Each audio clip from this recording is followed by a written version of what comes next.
लिंग मुद्रा, शिवलिंग मुद्रा। इससे गर्मी बहुत आती है। सिद्धासन, पद्मासन, किसी आसन में बैठ जाइए और इसको ऐसे, ये ऐसे, ये है शिवलिंग मुद्रा।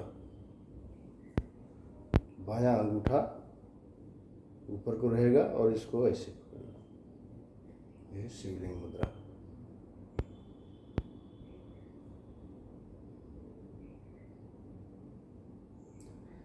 इस मुद्रा को करने से गर्मी बहुत आती है, ज़्यादा देर तक नहीं करना चाहिए। इस मुद्रा करने वालों को जूस या जल से संबंधित पदार्थों को ज़्यादा लेना चाहिए। शिवलिंग मुद्रा।